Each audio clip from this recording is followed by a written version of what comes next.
Hello, today we shall see the developments in roving frame. So let us first look at the factors affecting the roving tension during winding. One of the most important factors that affect the quality of the roving is the tension on the roving during winding. The following factors affect the roving tension and must be closely controlled or monitored. The difference between winding and delivery rates. Second is the speed of the flyer. Third is the angle of wrap of roving around the flyer top. Wrapping of roving around the pressure arm of the flyer. And out of these four factors, the first two are handled by changes in the gearing. That is, if pi into diameter of the bobbin and bobbin speed minus flyer speed, that is, this is the winding speed.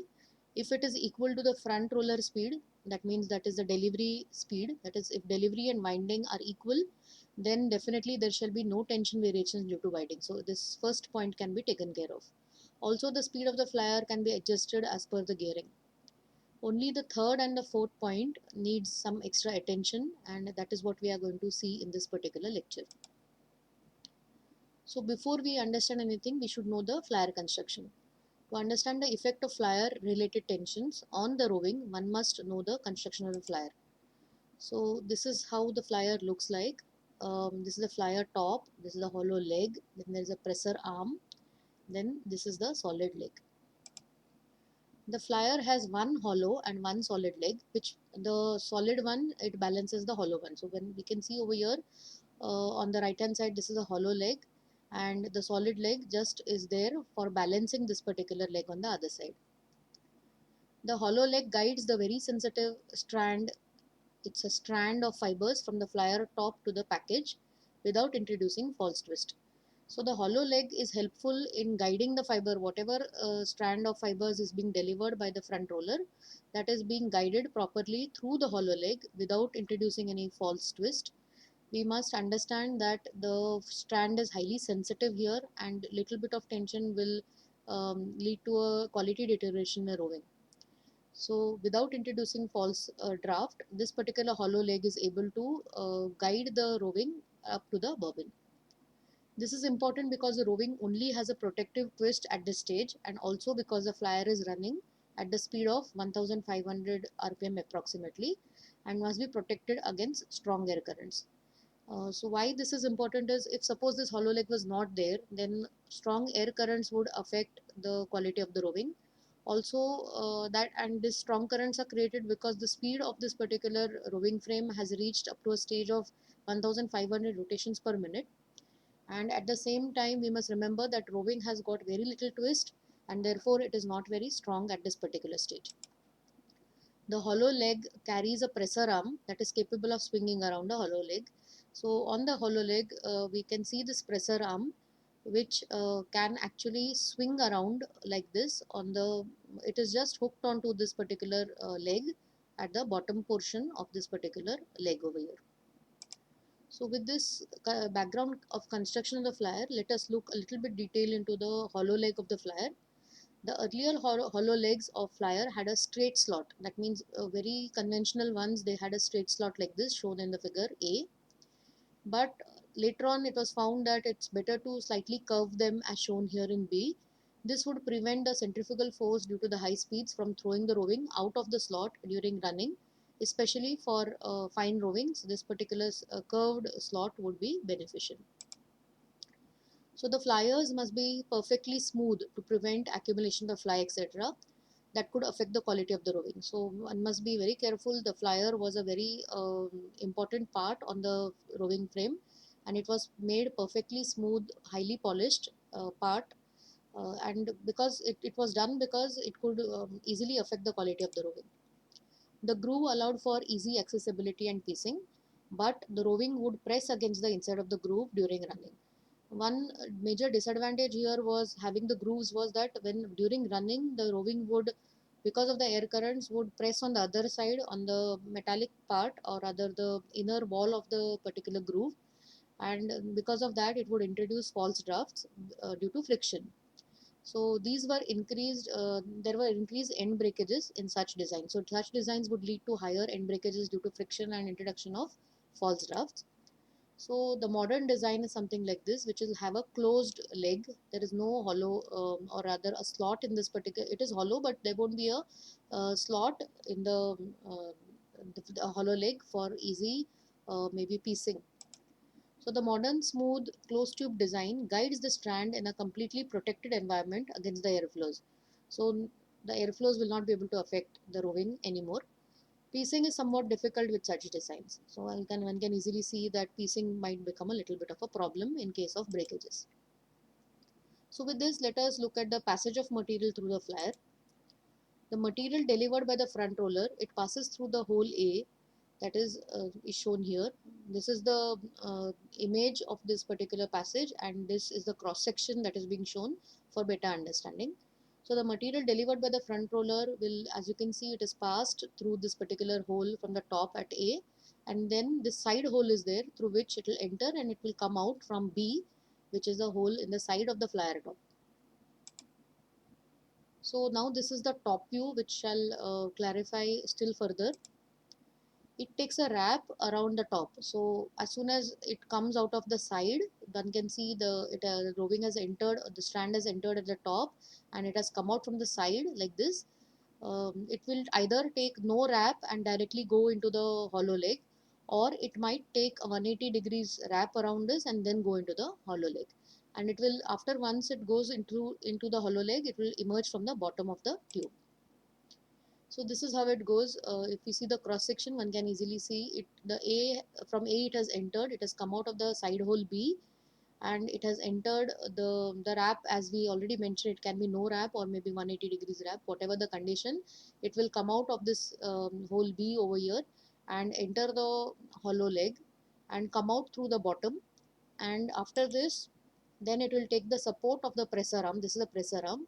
It will take the support of the pressor arm by taking a few turns around it. There will be full few turns, we shall see in detail later on. And after that it will reach the bobbin surface.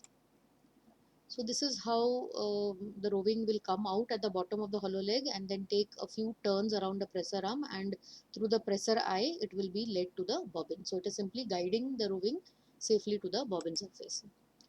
So now let us look at the wrap around the flyer top. For soft twist rovings, we have seen that there are two types of wraps one can have, either no wrap or 180 degrees wrap. So we should try and understand in which case we should use which one. So for soft twisted roving, if the roving is very soft and the roving does not, in that case the roving will not wrap around the top at all. That means it will be like case 1 shown here. And if there is this is opted only if there is a risk of false twist, this kind of threading is adopted. So in this case or this kind of wrapping with no wraps is taken or adopted only if we know that the roving is very soft twisted and there may be a risk of false draft. So extra wrapping is not given because it increases the tension on the roving. For normal and hard twisted roving, however, the wrap of 180 degrees is given at the flyer top.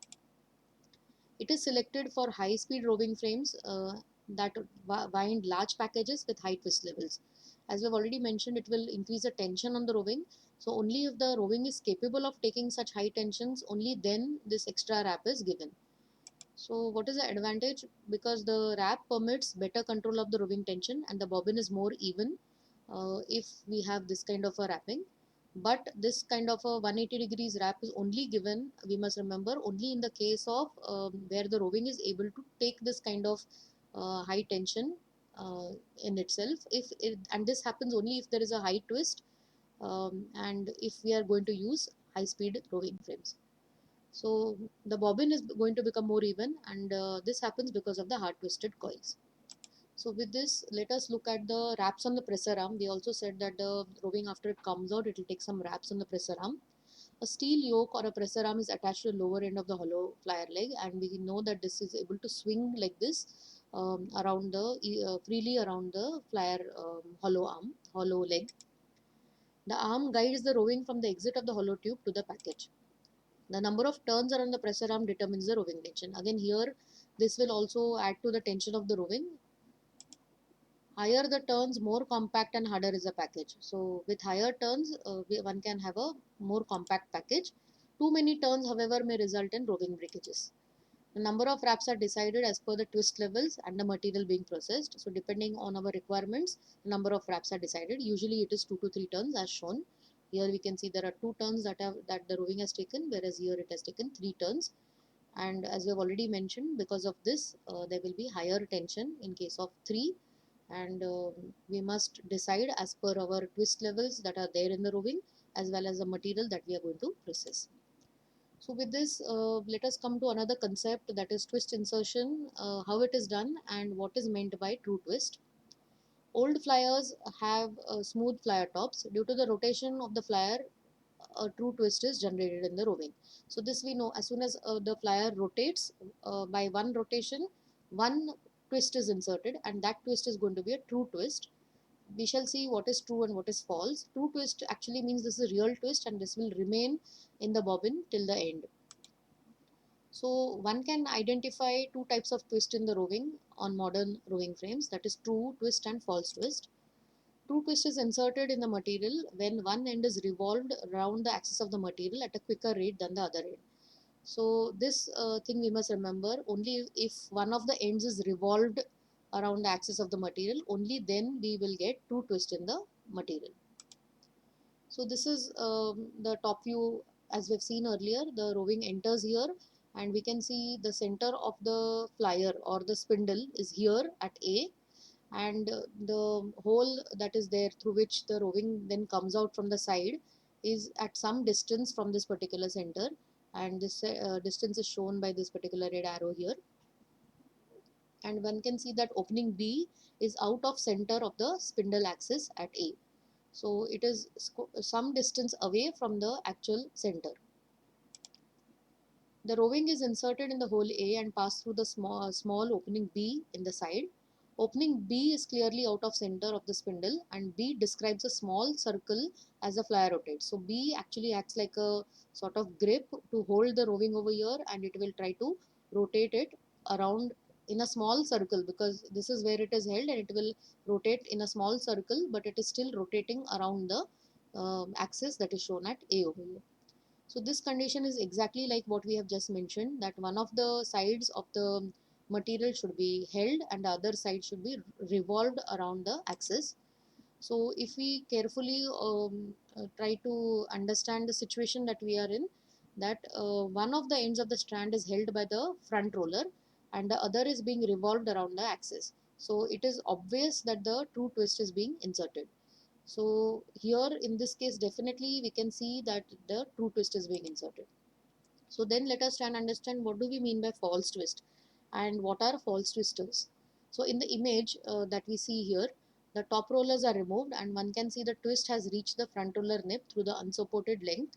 That is, from here onwards further, there is a flyer somewhere here at the bottom, and from the flyer top, the whatever twist that was generated due to the hole B that we just saw, that whatever twist was generated will flow right up to the roller nip. This is the front roller. Since the top rollers are removed, we can see actually how the sliver and is getting converted into roving and getting twisted. So the twist, as we can see, has reached only up to this point, and it will not be able to go beyond, because here there will be a good grip that is given by the top roller, and here we can see the other drafting rollers behind and the sliver coming in. So the twist has reached the front roller nip through the unsupported length. So whatever length is there between the front roller and the flyer top, that is called as the unsupported length. So temporary enhancement of the strength of the roving in the unsupported length is possible with the help of a false twister. So this unsupported length will always be weak, because it will not get enough. If it does not get enough twist in this particular zone, then since the strand is just coming out of the front roller, there are more chances of it breaking. So this particular false twister helps in improving temporarily the strength of the roving in this particular area, that is between the front roller delivery, that is a nip, and the flyer top. So let us see how this false twister actually helps, and before doing that we must understand what is meant by false twisting. False twist is inserted if a twisting element rotates as shown when the two ends of the material are held stationary. So suppose this is the material and there is a some kind of twisting element that is there at the center, and we are trying to rotate the material from the center over here.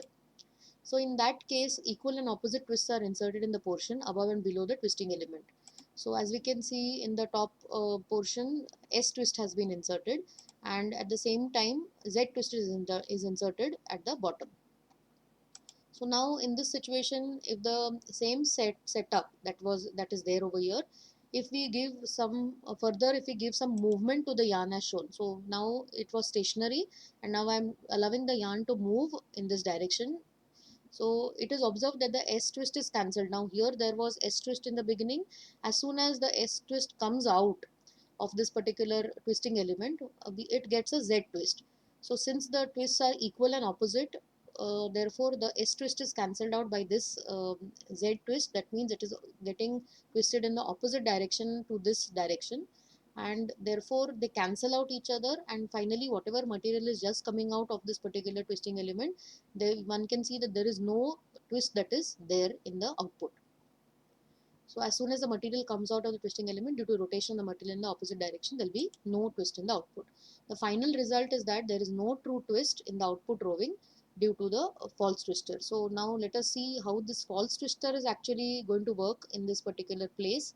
And because of this, we shall see in the next slide that it's a similar situation to this particular principle that is shown over here. So although there will be true twist, but whatever twist that false twister will insert is no more going to be there. So let us go a little bit deeper into this and try to understand. A similar condition is seen in the region of the flyer top if a false twister is fitted on the flyer top. The false twister has serrations on its surface, and therefore the roving rolls on the surface. So it will roll on the surface, which would not have happened in case of old steel flyers that were made very smooth and were polished. In case of old flyers, since there was no serrations and the flyer top was very smooth, there would be no rolling action of the roving on the top surface of the flyer top. So the rolling action of the roving on the false twister surface is a condition similar to the one explained earlier. So since this has got all the serrations and if this is fitted on the flyer top, then one would have a condition which is similar. So this diagram has been repeated, and we can just relate it that the entry, whatever material is coming, it is coming from the front roller. Then the false twister which is there on the flyer top would act like a false twister or a twisting element that was there in the earlier diagram, and whatever material is coming out from the, as soon as it comes out of the false twister, and which will then later on go into the hollow leg of the particular flyer. So in that roving, as it is moving towards the bobbin, there will be no twist into the material, and that means no twist, only the false twist that is there, it is there in this region and it is no more in this region. So therefore, as soon as the roving comes out of the other side of the false twister, there is no twist in the roving that was generated by the false twister. So as we can see, there is no twist. However, the false twister is able to insert extra twist in the unsupported region of the roving. Now this would have been the unsupported region between the front roller and the flyer top. So this unsupported region, we have already mentioned that it is very weak, and therefore something needs to be done to enhance the strength of this particular part, and therefore this false twister will help in doing so. Therefore, it temporarily strengthens the roving when it is the weakest, that is between the front roller and the flyer top. At the same time, it does not insert a permanent twist in the roving. So permanent twist will not be inserted, since any extra twist would create disturbances in the drafting system of the ring frame. So this particular false twister is helpful only for the unsupported length. As we can see, as soon as the roving comes out of the false twister, there is zero twist. So this particular twist is never carried further onto the bobbin, and beyond that definitely not to the ring frame. We do not want that extra twist to remain till the ring frame, because as we have seen in the earlier discussion, the ring frame will have to again work on opening out the fibers before drafting. So we want to insert optimum amount of twist at the roving frame. So this false twister will only help in improving the strength characteristics of the unsupported length that is there. Otherwise, it does not disturb any kind of twist that was already inserted, or the twist that we are trying to insert in the roving. So in the final roving that is wound on the bobbin, only the true twist that is inserted due to the rotation of flyer shall remain. So whatever true twist that we saw because of the rotational flyer, whatever is being inserted, that will only remain, whereas this false twist, as the name itself suggests, this false twist will remain for a certain period of time. It will do its job of strengthening this particular part and then later on disappear. So with this, let us look at the advantages of this flyer insert or false twister. For flyer inserts or false twisters have a strong influence on the winding conditions of the bobbin. Since the roving is strongly twisted in the unsupported length leading to the flyer, there are few roving breakages in that particular spinning triangle. We shall see what is spinning triangle in detail, and also a reduction in the fly generation as well as lap formation. So the flyer inserts have other advantages of have giving fewer roving breakages and also a reduction in fly generation and lap formation. So use of false twister gives a compact roving which increases the capacity of the bobbin. So one more advantage that can be added is it gives a compact roving which will increase the capacity of the bobbin and also permits higher flyer speeds. Since we are inserting twist, it shall become stronger and therefore permit higher flyer speeds. So since the roving is stronger, even if it is temporarily, we know it is a temporary strength that is provided, but still since the roving is stronger, it allows winding at higher tensions. And because we are winding at higher tensions, it shall further increase the capacity of the bobbin. So with this, let us go to one more topic in terms of developments that have been happening in the roving frame. So spindle arrangement, we should know that it is in two rows. As we can see here, there are two rows, one in the front and one behind. We can see they are arranged like this. But they are arranged with bobbins of one row offset with the other row. So one can see it is not exact, one bobbin is not exactly behind the other, but it is somewhere in between the two bobbins of the front row. One bobbin of the back row will be there somewhere in the center. So they are slightly offset. The arrangement, this kind of an arrangement is economical because in terms of space, it will occupy less space as compared to having a single row. So this is better. So space wise, we have a good advantage that it will save space, but it has its own disadvantages, like it is a complicated design. Also, the operation of the machine is read it as less convenient and difficulty in automation. So with this, there is also some amount of technological disadvantages due to this particular design. So let us see the disadvantages and remedy. The design is complicated, operation of the machine is inconvenient, automation is difficult, we've seen. But as we already mentioned, there are some technological disadvantages. One of them is the angle of approach alpha, that we can see over here. This angle that is made by the roving as it is traveling from front roller to the flyer top. This particular angle with the vertical or the spindle axis that this roving makes is known as angle of approach. And we can see that for the two rows, the front row and the back row, that is there, the angles are different, alpha 1 and alpha 2. So also the angle of withdrawal beta of the two rovings at the front roller is different. So if we take a slightly different view of this, where we see the front roller and we see the roving that is coming out, and we measure this angle with the nip line, whatever the roving is making, or till the time that the roving is touching the roller before it leaves and goes towards the flyer top. So that particular angle, if we see the angle of withdrawal beta, this also would be different for different rows that we have seen over here. So this particular wherever this material is touching the roller, that particular place we can see over here from the front view over here, that this is the spinning triangle. And this triangle is always made because the twist now has reached only up to this level, and this, if this is the nip line, the twist has not been able to flow right up to the nip. Also, one can see that there is a difference in the unsupported lengths L1 and L2 between the drafting arrangement and the flyer top. So there is also a difference in the length. So we shall see all these a little bit with a different view, and rather how does it prove to be a disadvantage. So angle of approach alpha is different, as we have just seen. The angle that the roving makes with the flyer top, they are clearly different. It affects the rolling conditions of the roving at the flyer top at its entry. So because of this angle that it makes, we can see that the that it at the edge, the amount of roving that is touching the edge will be slightly different in case of front row and the back row. So also this particular beta, now we shall see angle of withdrawal, that is beta.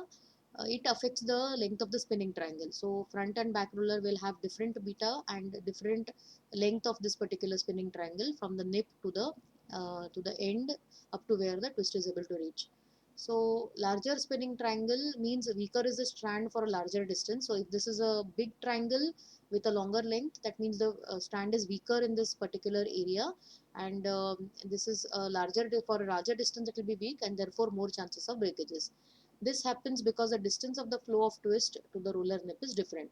So because the angle of withdrawal is different, twist is able to reach differently for both these front and back rows, and therefore the spinning triangle that it makes will also be different in size. And one must know here that smaller the spinning triangle, the better is the this thing chances or the quality of the rowing, because one will find less breakages. So smaller triangle is always better. So also the length of the unsupported length between the front roller and the flyer top L1 and L2 are also different. One can see this is easily seen here from the nip line of the front roller right up to the flyer top. We can see the distance. This is L1 and this is L2. They are clearly different. This will lead to different tension levels in the rowing from the two rows. So if we take two rowings from front and back row, we will find slight differences in the quality of the rowing from both these rows. The above differences lead to uneven take-up of twist, different degrees of integration of the fibers, and the fineness of the rowing between the front and the back rows.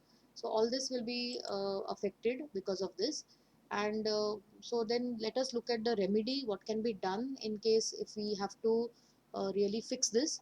So one can see your flyers in the back row are equipped with an extension.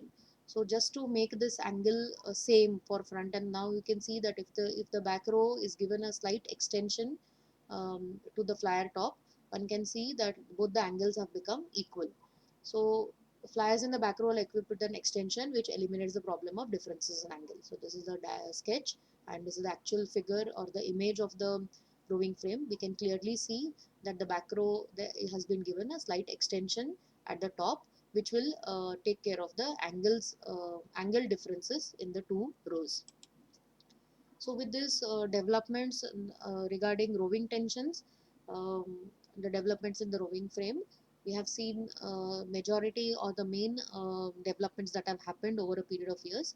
So with this we come to the end of this lecture. Thank you.